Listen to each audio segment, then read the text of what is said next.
C'est le 23 novembre 2017 qu'un comité de pilotage avait été créé pour réfléchir sur la possibilité d'aller ensemble aux élections législatives et locales du 6 octobre prochain. Le président de ce comité et le secrétaire général du Rassemblement Héritage et Modernité ont tour à tour présenté l'accord et l'objectif de celui-ci. C'est en effet le 23 novembre 2017 que notre longue marche a débuté.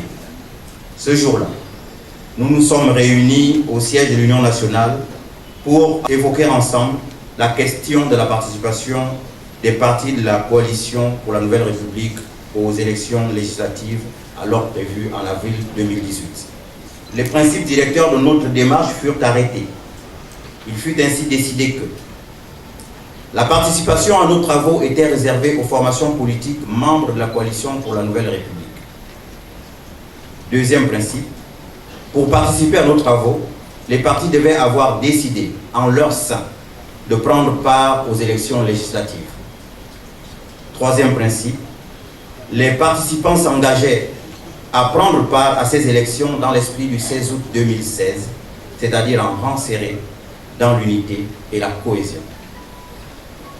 Le dernier principe, les participants s'engageaient à tout mettre en œuvre pour préserver l'unité de la coalition pour la Nouvelle République. De ce fait, ils acceptaient de sensibiliser les populations sur le sens et la portée de notre option stratégique. Dans le même temps, ils affirmaient leur disposition d'esprit à accueillir tout autre parti politique membre de la CNR qui accepterait de nous rejoindre. Où la liste commune est constituée de combattants de l'alternance et du changement, proposée par un signataire et désignée par l'ensemble des membres selon les modalités convenues. Une fois désigné, chaque candidat est investi par son parti. Il s'engage par écrit à proscrire avant et après son élection toute compromission avec le pouvoir en place pendant et après le processus électoral concerné.